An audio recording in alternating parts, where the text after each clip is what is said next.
Hi, everyone. Welcome to today's webinar hosted by CauseVox. We are going to learn about the art of sponsorships. We are joined by the sponsorship guru, master consultant, Mariah Monique. She has so much information. She knows what sponsors want, and I am incredibly excited that she has just offered her time and her services to us today. Incredibly invaluable. And I know it was so popular. We had a lot of registrants. So I think we're going to have a good time today. So I hope you're in a comfy position, got a nice drink, beverage, wherever you're at right now. It's 1 p.m. Eastern. I'm in New York. But I'd love to know where everyone else is from. Where are you at? What's going on? What's your name? Maybe something you're looking forward to doing later today after work. But yeah, welcome everyone. We're going to get started in just a few minutes. Wait for people to catch up.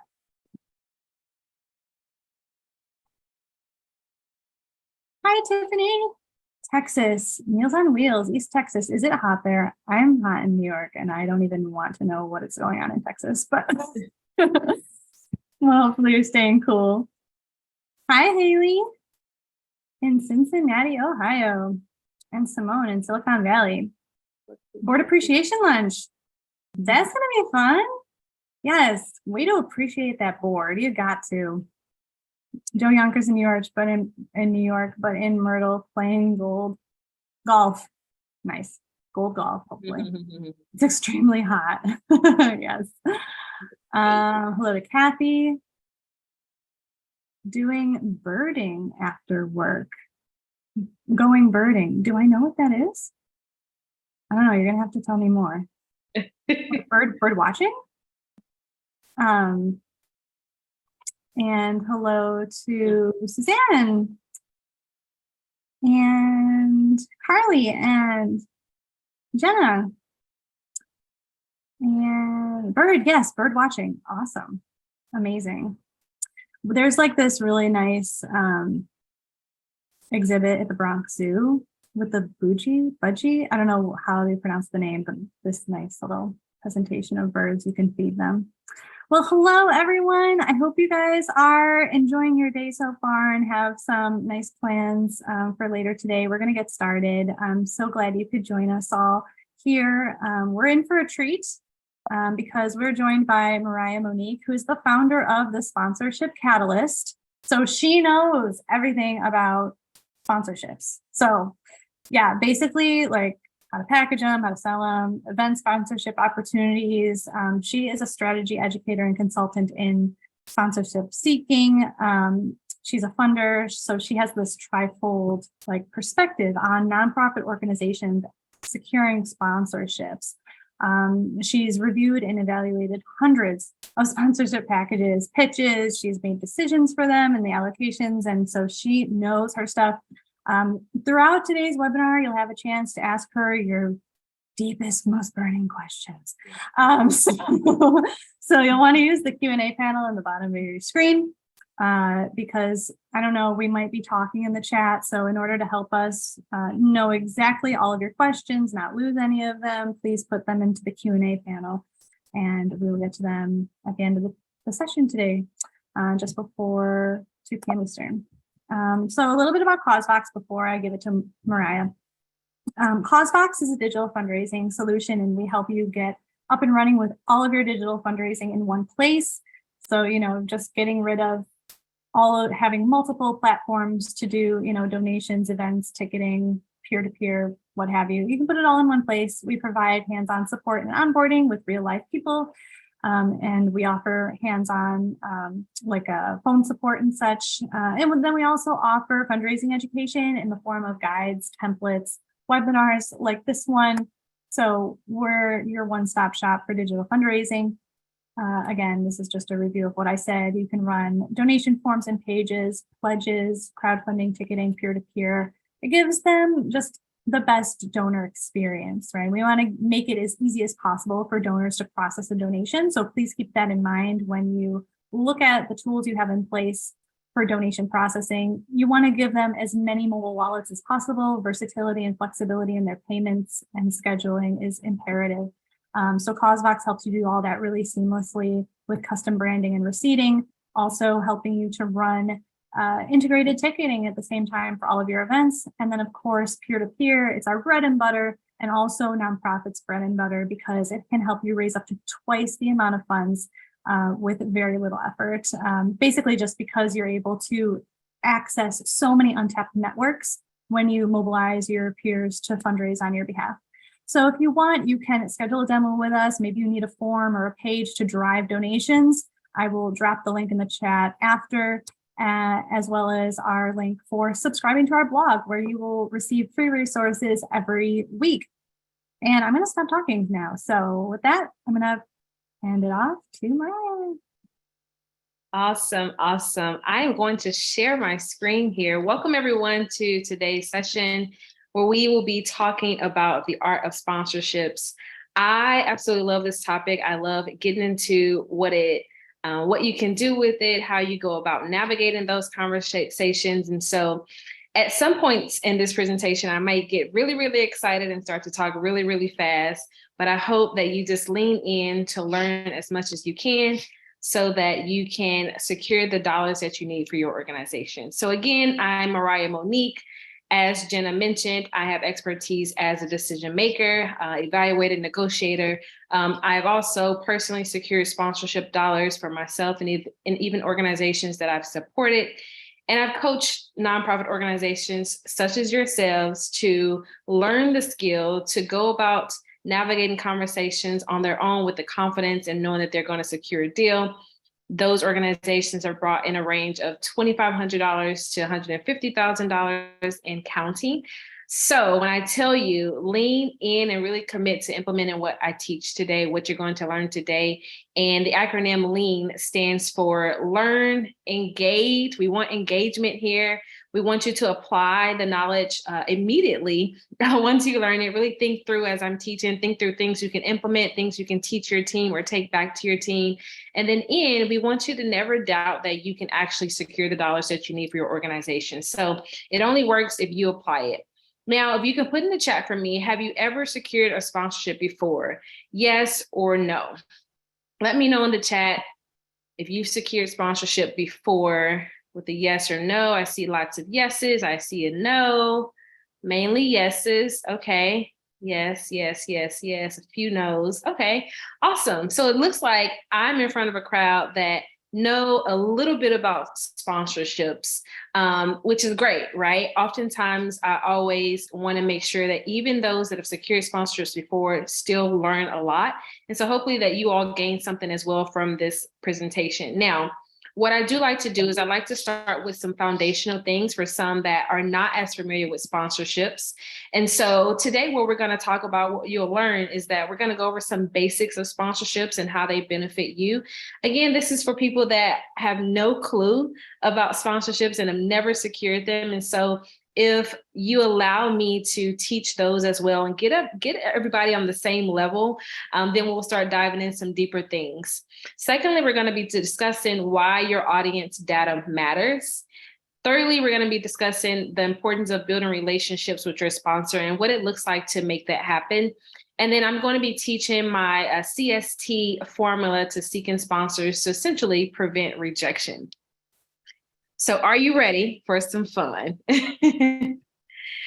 So I want you to drop in the chat A, B, or C if this sounds like you. A, you've secured sponsorships before, but you're ready to level up. And I know most of you all have secured some sponsors before.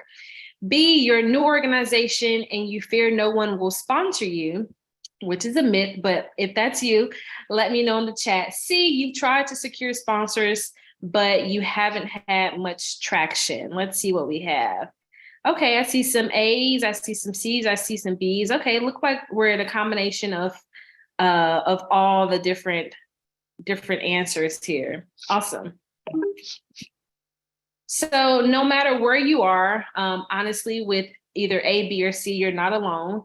I want to share a story with one of my clients, Erica. She actually knew nothing about sponsorship. So if you're here today and you're like, sponsorships is kind of new for me. I've never secured them. I don't even know what's the first step. You're really like Erica. She knew nothing about sponsorships before working with me.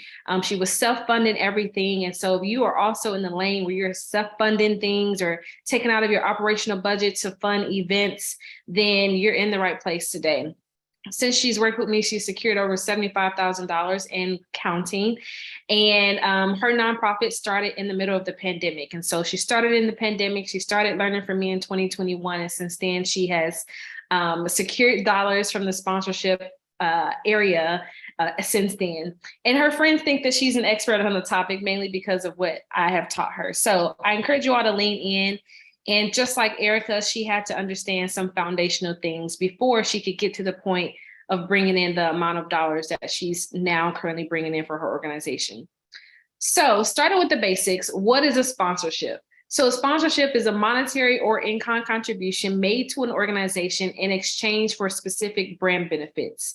We're going to talk a little bit more about what brand benefits are, what you can offer a sponsor in exchange for their dollars. One thing I want to highlight is that sponsorships are a marketing tool. They are not donations. They are marketing tools, which mean the organization that is sponsoring you, there's some strings attached to those dollars, typically in the form of brand benefits.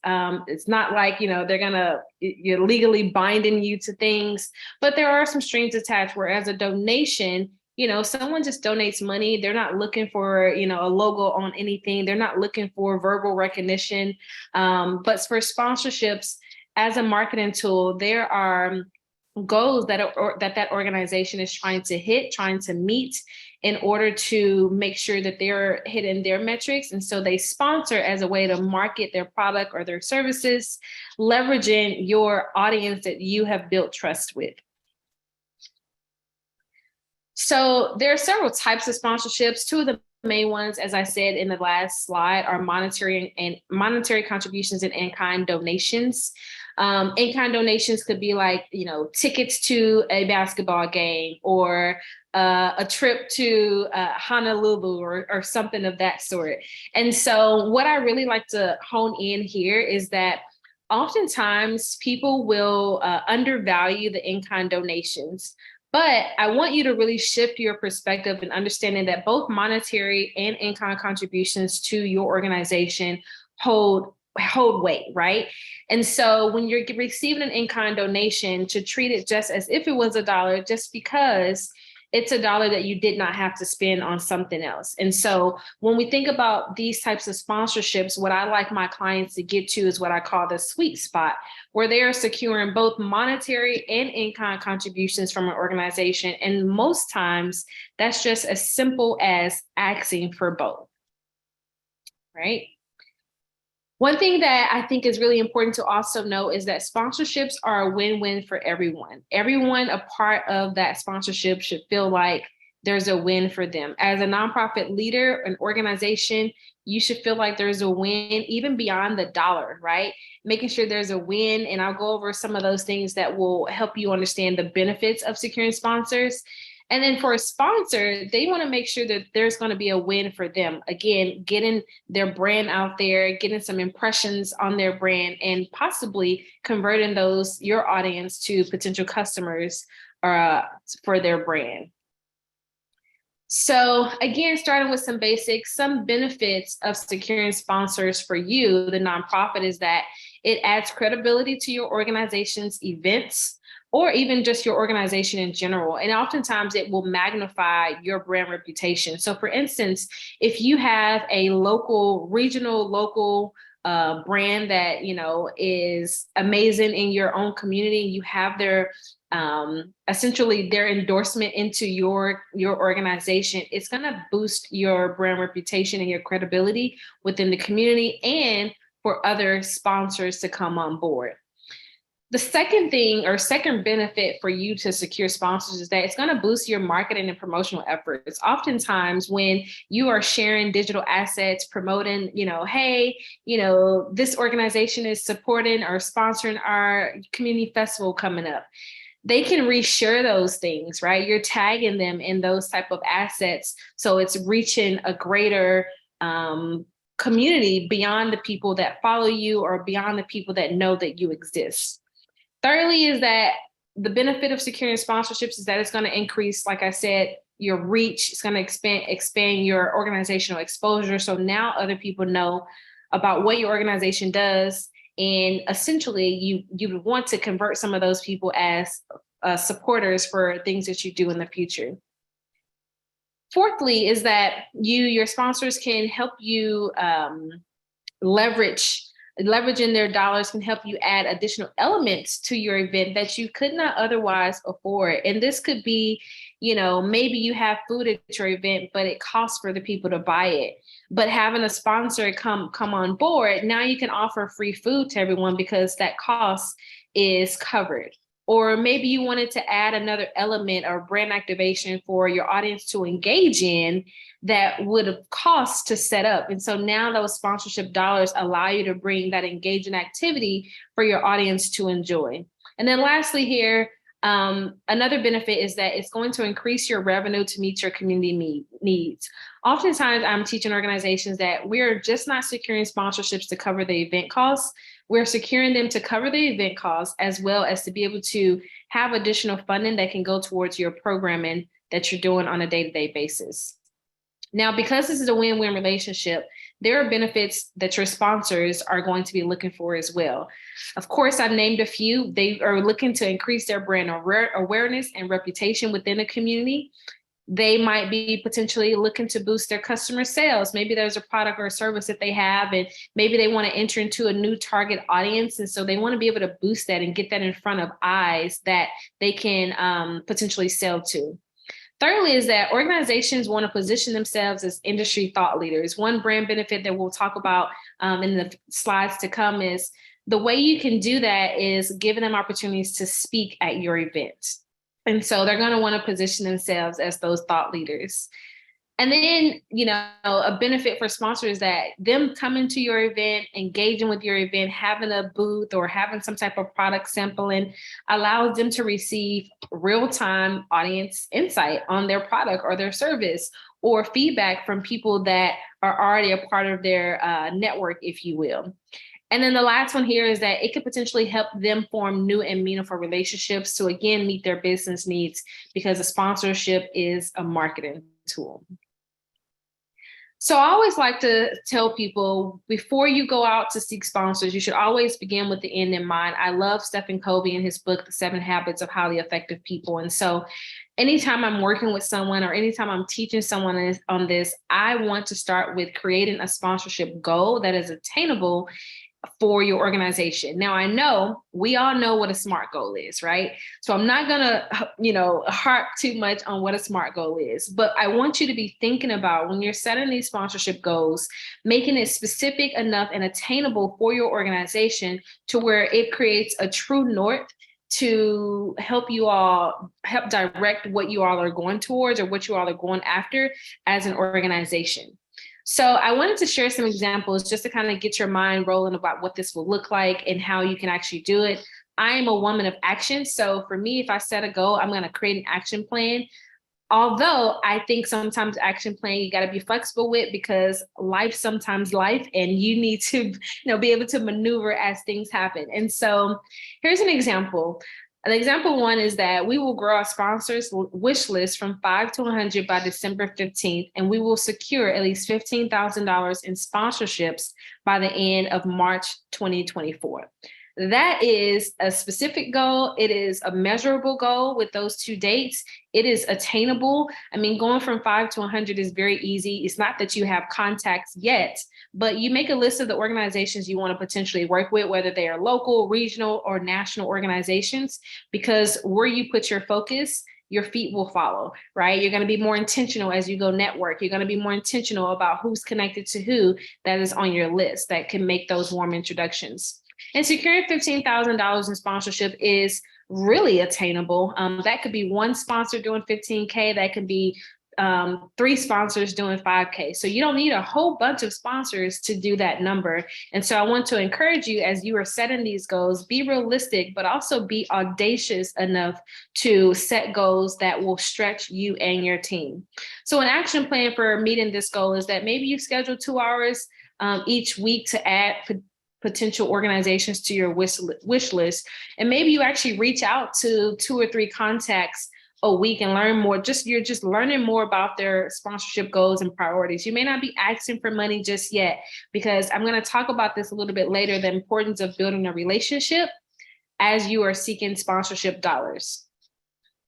So I want you to be thinking about goals that you can be creating for your organization, essentially getting all of your staff on board to move forward in unity to make sure the goal can be achieved.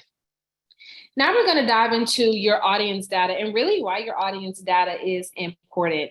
Now, I want to go over some of the importance of data. Now, obviously, it's going to improve your understanding of who your audience is, which will help you determine who are the right sponsors that you need to bring to the table, right? Who are the sponsors that need to be a part of the events that you're hosting? And it's also going to help you to tell a more compelling story, so you can help the sponsors understand that they are aligned with your target audience. So your audience data is really, really critical. Oftentimes when I review clients' decks, or, when I would review nonprofit decks, oftentimes I see that they're missing data and they're afraid to share the data, or maybe they're not capturing data. So if that is you, I implore you to ensure that you're capturing data, even if it seems small.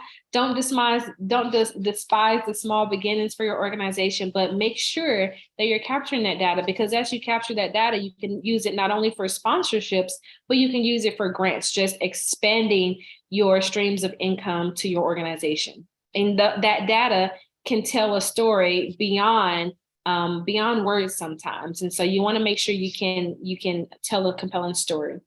It also helps the sponsor understand or gauge the potential return on investment for them. They've got to be able to see that, there's some potential here that we can get in front of enough eyes with the right target audience to potentially, convert people into our product, into our service, or maybe even to just change our reputation. In 2020, you saw a lot of organizations really starting to dive into DE&I work, really started to support the African-American community, the Asian population, because what was going on, right? So those organizations were gauging the return on investment through data and saying, hey, I know I need to go into this community because our perception of who we are and what we do is not received well with this community. So it's important that you don't omit data. And then fourthly, you want to give an idea of potential outreach and exposure of your event. So it's important that you're going to have data. And it's important that you not only have demographics, but you have something called psychographics. Now, demographics are surface level data. You probably already kind of have some of these things. It's income level, education, gender, age, ethnicity. And while some of those things you really have to be cautious of, especially in this day and age, because, you can't assume someone's gender, you can't assume someone's ethnic group. And so, but those are things that you can easily capture, right? Now, psychographics take a little bit more time, because this is you really kind of going beneath the surface level, right? The part of the iceberg that you don't see or you can't easily get without having true, deeper connections and conversations about what is your audience interested in? What do they value? What do they believe? What's their personality? Because again, this helps you shape and understand your sponsorship outreach, right? This helps you even identify brands that are aligned with the people that you serve, okay? And so what does this look like? So I kind of have this kind of grid, if you will, where you're looking at, the demographic of your audience. And again, it can be, any of these things that are listed here. You might also look at their challenges. Are they unhoused? Are they special needs? Are they, foster children? Really thinking through who is my audience? Maybe you have more than one of these audiences here, right? Maybe you have some that are unhoused and they're struggling with food insecurity. And so I think it's great because you can speak to both of those things, and potentially, depending on the sponsors that you're going after, one might really care about the unhoused community, and one might really care about, increasing food security for the community. And so, you can potentially have money coming from two different organizations that care about two totally different things. But if you don't know your audience, it's really hard to position that when you're creating sponsorship materials. You're looking at your age identifier. I love this example because as I think about a college student that is matriculated through college and maybe they have recently graduated, and I'm going to host an event for the students that I work with. Well, I know a bank might be of interest to these college students, and the bank might be interested in college students, right? As they get their, big girl, big boy jobs, right? Maybe even realtors, right? As people are looking to, get into home ownership. And so you're going to want to diversify, and we'll get into that as well. You're going to want to diversify the industries that you invite to sponsor your organization. And that's going to be driven by understanding your audience. So one of the number one questions I get asked is, where do I find sponsors? And I've got a few logos on here. You'll see some national brands, global brands. You'll also see some regional brands. I am in the state of California. And so you see like Bank of the West on here. And so when you think about where to find sponsors, I tell people all the time, you can literally look in every place in your home and find sponsors. Literally every brand could be a potential sponsor or a grant maker, right? And so not being held back by where to find sponsors. I think the question people want to know is actually, how do I contact them? And, where do I get the number from? And, that definitely does take some due diligence. But where I like to start people is getting their brains thinking about what are the brands that would be a good fit, have similar brand voices as my nonprofit organization, has the same care for my brand. Like, for instance, I know Dove, they support young girls, and they really focus on building self-esteem, building confidence. Now, I've heard people say, oh, I'll just go with any organization. They've got the money. While they may have the money, it may not make sense for your organization, right? And so you go after a brand that is not aligned because you don't serve young girls, and you're not focused on building confidence and, building self-esteem, then you're going to get a no because the brands are not aligned. So it's important to do your due diligence and making sure that you find the right brands, because it's going to streamline your efforts, and it's also going to allow you to create some wins on the front end. So let's do a quick drop in here. Drop in the chat the names of sponsors you've secured. A few of you all said, yes, you had secured sponsors in the past. So, okay, let's see. Hallmark, Mike, you were quick. Booz Allen, Kaiser. Awesome. Okay. I see some people have tapped into the banks. Okay, Cerner. Wow, Bank of America. Awesome. That's incredible. I see a good mixture of things as well. So it's great to know that people are already sort of diversifying, where they're getting their dollars from. And so awesome. Keep dropping that in the chat to encourage those who have not secured sponsorships before, that they are out there. And so I want you to keep dropping those in there. And as we move forward, I want you to really think through this. Now, this is an activity you can do, on your own time. I encourage you that if you have a staff meeting or a board meeting, I know someone talked about appreciating their board, which I think is phenomenal. These are activities that you can do to kind of allow your entire team to be a part of what this is going to look like in terms of who you're going to reach out to, and allowing them an opportunities to create those mutual connections. So here I'm looking at the industry, then we look at the brand, then we look at who's already in our network. And then we look at not only who's in our network, but who do we have direct contacts to, which will basically be your low hanging fruit, right? So this is not an exhaustive list of brands. I do have a digital product called the Sponsorship Playbook that has an entire list of brands, but for the sake of this presentation, I just listed a few. Again, diversifying the industry, sorry, not brands, but the industries. The Sponsorship Playbook has industries and brands in there. But for this sake, I just listed the industries so that people can kind of get their juices flowing. So you would basically list, okay, I have a gala event. I know I might need some wine and spirits, right? I know, I serve unhoused population. Healthcare might be perfect for that, right? Mental health facilities might be perfect for that. Now, automotive may not be so much, right? Or maybe they will, right? Maybe it's an automotive company that provides services to medical appointments, okay? And so really thinking through the industries that make sense for the event that you're hosting, and then thinking through what are all the brands that you can think of that are within those specific industries. Once you think about those brands, then you want to, talk with your team and say, hey, who do we know within these brands?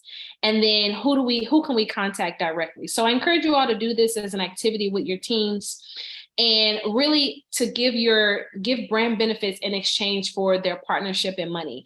And when I talk about this, is really, understanding what your organization has the capacity to do in terms of brand benefits, what you can execute on, and not just going to Google and finding a sponsorship deck and saying, oh yeah, I can just kind of copy this, because if your organization doesn't have the capacity to do so, then it would not make sense for you to offer a brand benefit to a sponsor that you can't execute. So what are brand benefits? It is an item offered to a sponsor within a sponsorship agreement. It's typically either a good or a service that the sponsor can, that's sold to a sponsor as part of their like sponsorship deal, right? Their sponsorship package. And so a list of a few brand benefits that are really common is like a logo on a website with a link directing traffic to that sponsor's webpage, product placement, or a demonstration of products. You might see very common vendor booths if you go to like an expo or a community fair or even a festival. Press releases are also a brand benefit. Speaking opportunities, as I spoke about earlier, they really do help organizations establish brand authority or thought leadership on a particular topic in a particular industry, as well as in a particular community. You also might have easy access to celebrities or high profile people like city councilmen or Congress people. And so really thinking through what you have the ability to do within your organization. Okay. And as you can see, these things, a lot of these things, some of these things would cost, right? Which the sponsorship could cover some of those things, but some of them are very minimal, right? And low effort. I mean, something that is not, oh, I do have social media on here. That's something very easy you can put together and put it on social media. It doesn't cost you a thing because social media is free, right? So really thinking about that as well. Now, I, don't want anyone to be scratching their head about what to offer sponsors. And so the top of the year, because people oftentimes ask me, what do I offer them? What do I give them in exchange for their dollars? And so I created this year a downloadable freebie. So I have a gift for you. So if you're not on your phone watching this, go ahead and scan this QR code. It is a downloadable freebie on what to offer a sponsor. And basically what I did is I listed several different brand benefits that you can select from, mix, based off of what you're selling, based off of categories. So lower tiered brand benefits like a logo on a website. I have moderate tier. I have kind of the higher tier things like speaking engagement, and then kind of like the mega tier things. And so I just categorize them based on where sponsor would value them most. And I encourage you, as you look at this list, and maybe even highlight the ones you can easily do, right, in one color, and maybe highlight another color things that you would like to do, that you want to work up your organization to be able to do. And then I encourage you, as you highlight, the ones that you're able to do, and you're putting together your sponsorship packages, really diversify the items that you can offer a sponsor so that they are attractive to them, and that what they want to, what they would be willing to support. And really just take the guesswork out of the entire thing of what to offer sponsors, because it can be hard sometimes thinking about what do they want. But I've simplified it in that downloadable. So hopefully you grab hold of that. Now we're going to go into like building relationships, sponsoring relationships, because I think that is really important. I think it's foundational to building lasting relationships. And I want to make sure that you're not skipping any steps, but to understand that these things take time.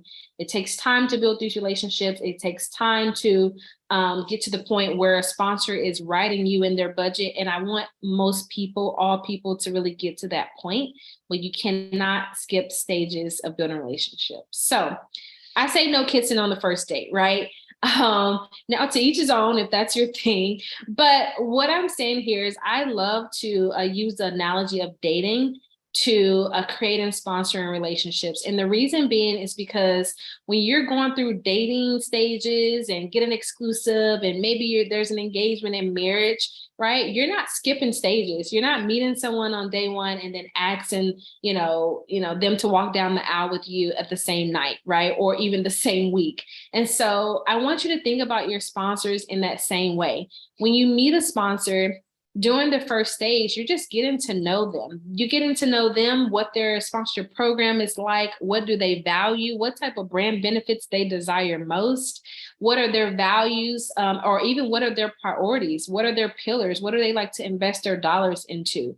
They also get a chance to get to know you as well as a nonprofit leader, right? They get to know your heart as an individual leader, but they also get to know the heart of your organization, the impact of your organization, and the transformation that your audience has had as they've been connected to your organization. And so this is a time to really get to know each other. You're not really asking for, much of anything, but you're just building a relationship. I will tell you, if you get your sponsorship gatekeeper on your side, they'll champion you internally to, really champion your cause so that, all the other decision makers are part of the process really see the value in what you're doing. So it's important to make sure that you are getting to know them first. Obviously, when you get to this point of like exclusivity, it's like the thing, you're able to send your sponsorship proposal to them and, they're considering like what this looks like. You maybe have even tailored the sponsorship request to really speak to their needs that you've identified during this stage of getting to know each other and getting to know what that sponsor wants. And then you get to the point where they say yes, right? They say yes. They're like, yes, we want to sponsor. We want to partner with you. We believe in what you're doing. We see that you're making a major impact, and it would behoove us not to be a part of what you're doing. And so you get to that stage, right? Then you get to the stage of marriage, and this is what I like to call long-lasting partnerships, where they are writing you in their budgets. Year after year, they're going to sponsor your events. They might even, go into sponsoring some programming. And so this is really the stages that one should take in building relationships. I also like to always encourage people that if you do this with one person in the organization, always get a contact for a second person and always be building a relationship with both, because people change and you don't want to have to start this process all over. You want to already kind of be ingrained in that system and having multiple people know what you do and who you are. And so I like to teach relationship first, business needs second, because again, if you can get that sponsorship gatekeeper to champion you, your business needs will be met. And they will fight for you. And, even in my own experience and even some experience of other sponsorship colleagues that are in my network, when there's additional money, we're going to think about the people that have built relationships with us. And so I want to implore you to really never skip any stage of building a relationship and being authentic with it and genuine with it as well. So let's go into preventing rejection with the CST formula. And I'm going to run through this pretty quickly because I want to make sure I can answer your questions.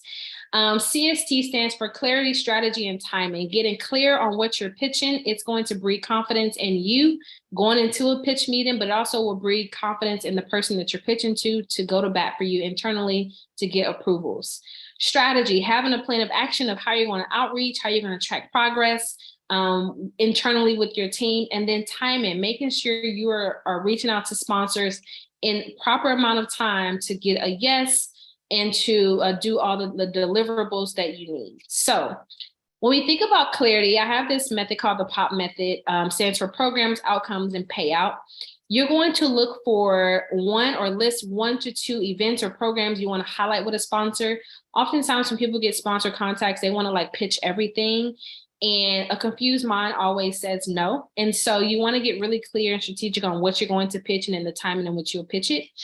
So getting clear on 1 or 2 programs or events. Also sharing some outcomes of those events or programs. How many people attended? How many people did you serve? What were not just the numbers, the quantitative data, but what was the qualitative data? What are the testimonials that you got from your audience? And then the payout is really focused in on what's the payout for both your attendees as well as your sponsors. So if this is a recurring event and you had sponsors and they said, wow, like I was able to increase my sales by 10%, like that's huge. So if that new sponsor cares about that and that's one of their goals to increase sales, you're going to want to share that with them. And you only know that if you've gone through the dating part, right? And getting to know what that sponsor wants, so on and so forth. But just get really clear on what you're going to pitch. Now, when it comes with strategy, this is like going to the basics, the who, what, when, where, and why, right? You want to consider, again, companies that you like to partner with and really truly build out that dream list. I encourage you to build a list of at least 100 organizations, local, national, and regional. You also are going to want to consider what can you offer them. We've already kind of talked about the brand benefits. And so again, going to that downloadable that I shared to understand what can you offer a sponsor in exchange for their dollars, in exchange for their partnership.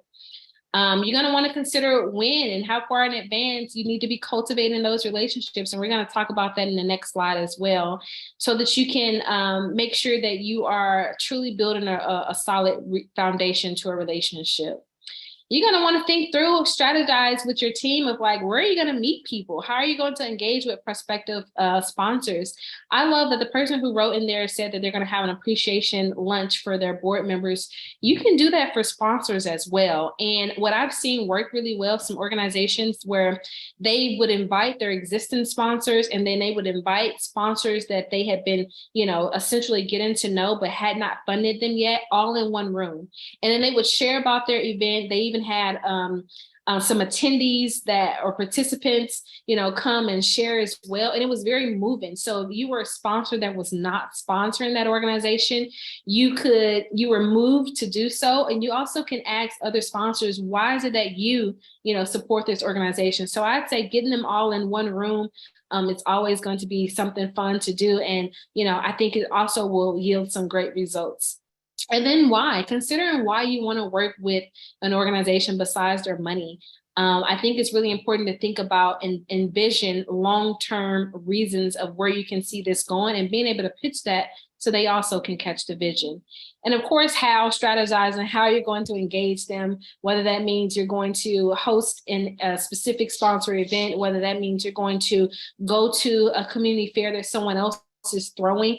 A little tip, you all, sometimes at those booths, there are sponsor contacts that are working those booths, that are working setup. So if you get there early, the sponsor coordinator is there, right? So, if you're going to other community events, which I highly encourage, so you can see what sponsors are sponsoring those types of events, but you also might be able to talk directly with the sponsor. So I encourage that. And if not directly with the sponsor, you can talk to someone that is probably 1 degree away from a sponsor. So be a little bit intentional when you're going to other people's events. Now, I like people to get real with timeline, because what I see often is people reach out to sponsors a month, 2, 3 months in advance, and that really just does you a disservice. And so what I like to encourage people to do is really start to reach out their sponsors at least 9 to 6 months in advance. A year from today, you should already be planning what is next year going to be looking like. How are you going to outreach to existing supporters? How are you going to get them on board? And then about month 9, month 6 before your event date, you should be reaching out to sponsors. Your deck should be together. Your sponsorship materials should be together. And you should be reaching out to people that you know already, as well as building relationships with people that you don't already know. Again, month 5 and 3, you're still doing the same thing. You're working at it even more because you're getting closer to your event dates. And then obviously month 2, month 1, that's when you're focused on ticket sales. You might still be closing up on some sponsorship things, but for the most part, if you can solidify all your sponsors 3 months in advance, as a nonprofit leader, you wear so many hats, right? So you can kind of ease into your event date instead of having to figure out like, where am I going to get the rest of the money, right? And so I encourage you all to make sure that you're doing things far enough in advance so that you're not adding stress to your plate or your team's plate and getting to the point where you may have to cancel an event because you don't have enough money, which does a disservice to the community. So today's recap is that sponsorships are a win-win for all parties involved. So really think through that. It's just not for your organization. It's for the sponsoring org as well as your audience. Leveraging your audience data is going to really help drive and streamline your outreach efforts. And building relationships with your sponsor is going to be key, right, to creating long-term partnerships. And of course, proper planning really will prevent rejection. And if you get clear, create a strategy on how you're going to go about reaching to those sponsors and plan in advance on what that's going to look like, then you heighten your chances of securing sponsors and you heighten your chances of not having so much stress going into all the event planning and details that you have to focus in on. One last tip I also will say is that be sure that you are delegating to your team. If you don't have a big team, leverage your board. Boards should be active boards. Delegate to them. Ask them to make warm introductions to their networks because oftentimes they come with relationships. And so really lean into your board as well. Okay, now we're going to open it up for some questions. But before we open up to questions, Jenna's going to read some off to me. Just know that you all have this. I believe that everyone can secure sponsors, whether you are a new organization or whether you've been running your organization for years.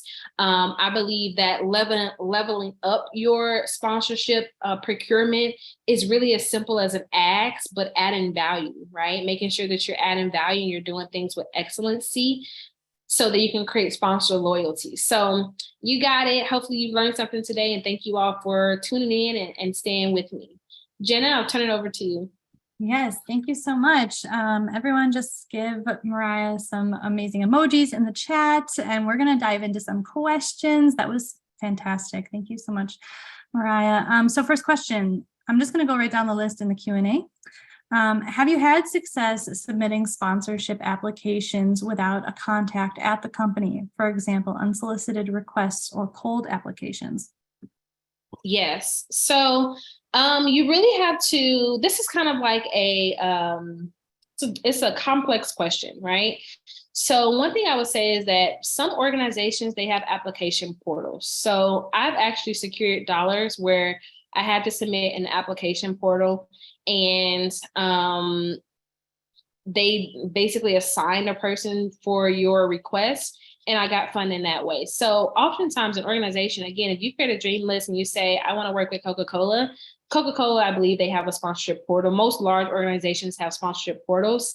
You Google that information, put that information in their portal, and then you can get funded from that. So I don't think you always have to have a contact. It's good to have a contact because you can just kind of build upon that. But if you go through a portal and once you or someone reaches out to you, you just add them to your contact list, so you have it for the future. When it comes to some organizations that maybe do not have portals, some organizations do not accept unsolicited requests. So this is kind of also knowing, right? Getting to know an organization to kind of understand how their sponsorship program works. The difference between like sponsorship and grants is that grants, there's like databases of grants that you can apply to, right? You don't need to necessarily know who's running the foundation or who the contact is. Sponsorships, there's no full database for that. You just kind of have to do individual outreaches for what that will look like. Now, I have personally supported unsolicited requests, right? Or I've been in listservs in the past where an organization is promoting another event, and based on the company that I worked for, based on their pillars, I would see those events and I would say, wow, like this is something that I know my organization needs to be a part of. And so I would reach out, right? So it happens in many different ways, especially if you're even diversifying how you're doing your own outreach of your event or promotion of your events. But I definitely would encourage you to always do a Google search of if someone has an application portal, because 8 times out of 10, they probably do. And a way to get contacts, if there is a particular company you want to work for and they have a newsroom tab on their website and they're putting out press releases, media relations folks are oftentimes really close to sponsorship people, and their contact is oftentimes on press releases. So that's a way you can get contacts. People also forget that you can call, especially if it's like a local or regional organization, you can still call a reception desk, right? And the receptionist has access to the internal directory, and you're just looking for the person that does sponsorships. They can see the names, they can see the emails, they can see the phone numbers. So don't negate, right, to do some of the old traditional things of reaching out to folks. But I definitely would say, those application portals are going to be your best bet. And then if you have warm introductions that can introduce you to a contact, then absolutely, like, you would applying to their application would be a formality because you have a contact. So you would probably get in a little bit better. But, I've seen it work both ways. So Jenna, hopefully that answers your question. If you have a clarifying question or you have an additional question to that, feel free to add it in the Q&A. Nice. All right. Our next question, what if we're seeking sponsorship in a matter of a few months? Great question. So if this is your first time doing that, I would just say put your foot on the gas. I don't really recommend that people do it with short months. So I would not make a practice of that, Veronica. I would get smarter and just do it in advance, especially if you don't have relationships with these sponsorships that you're seeking or these sponsors that you're seeking. So I definitely would say put your foot on the gas. I mean, you've got to do a lot of outreach. You've got to do a lot of sending messages. You've got to do a lot of finding contacts to get on the phone to maybe even speed up the process. The reason why I don't recommend doing it in short months is because sometimes, depending on a sponsor's internal process, it can take up to 60 days for them to review your request, for them to say yes, and then they send it to their finance team, which could take months to pay you. So if you're betting on that check to come before your event happens, 9 times out of 10, it's not gonna come before your event happens. And so if you are not financially in a position to afford that event outside of that sponsorship check being paid out, then I would probably reconsider pushing the event. But if you are financially able to cover it until you secure those yeses, then you need to put your foot on the pedal and really push to secure those sponsorships. But I would say for your future events, definitely get smarter in doing these outreaches in advance, at least 9 to 6 months. Great question, though. Mm-hmm, mm-hmm. Yeah, it looks like some people, maybe they're just like thrust into it without enough time, but I guess hopefully for the future ones, there can be some more ample time. Mike asks, what is the line between establishing new relationships and fostering existing ones? Do sponsor relationships differ from individual donors in this regard? And so he's trying to figure out that. Great question. So I think you should always be establishing new relationships and creating a pipeline of potential funders, particularly corporate sponsors. Just because it allows you to not feel completely attached to any of them, so if one drops off, it's okay because you have a pipeline of new relationships you've been cultivating. You may not have been at the point where you've asked them to support your event yet financially, but you've got people in the pipeline. So if any other existing sponsor starts to act up, or, maybe even something politically happens and, you all just kind of remove them from your ecosystem, if you will, you have some in the pipeline that you can, fill in the gap. So I don't think it's ever a bad thing to be establishing new relationships. Now, I know some organizations, they have so many sponsors, right? And if that's you, great. I love that for you. But if that's not you, I think you should always be creating a pipeline of potential supporters. And so when you think about like a line between establishing them, when it comes to new relationships, you're probably going to have a little bit more contact with them, right? You're positioning things differently in terms of what it could look like to partner with you. As far as fostering existing relationships, it's, you're checking in every so often within a year. And maybe when you need money, maybe when you don't need money as well, just checking in, right? Maybe you see, I saw, Bank of America just committed, $50 million to home ownership. You go to your sponsor and say, wow, like I just saw what Bank of America did. That's so awesome. What is your role play in that? That's like relationship building. They may have nothing to do with that $50 million commitment, but it's like you're following them. You know what's going on with their organization. And so fostering existing ones, another key I would say for that, Mike, that I've experienced is that, when people will call and they say, hey, I really want to get your advice on this event, right? I want to know your thoughts on it.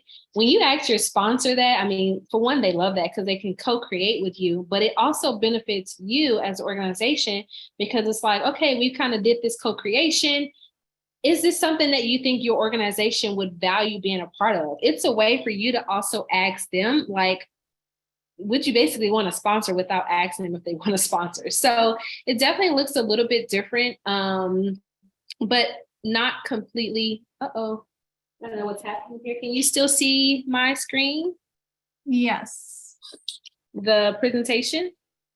Yeah, it's still visible. Okay. I don't know what happened with my computer here.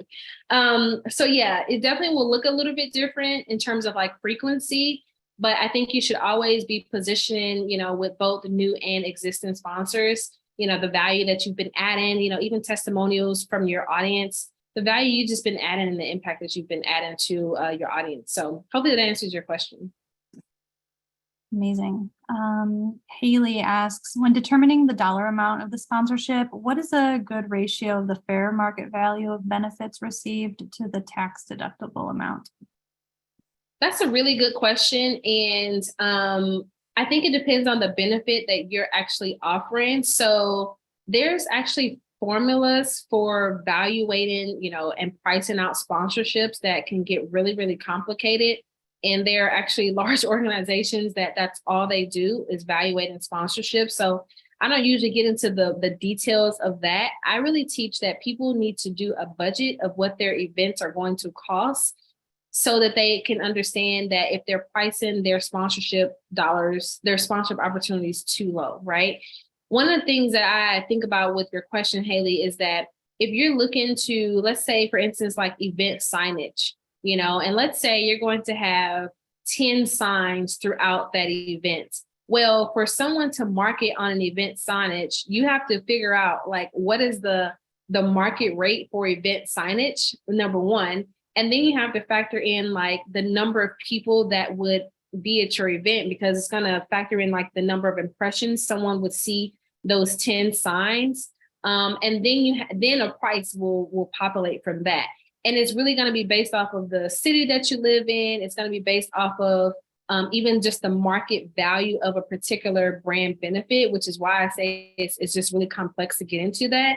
And when it comes to, the tax deductible amount, that also will vary based off of state, based off of city laws and policies. And so I would encourage, you to actually reach out to a nonprofit accountant that will be able to provide what that looks like for your state and what can be tax deductible for the organizations that are supporting you at a fair market.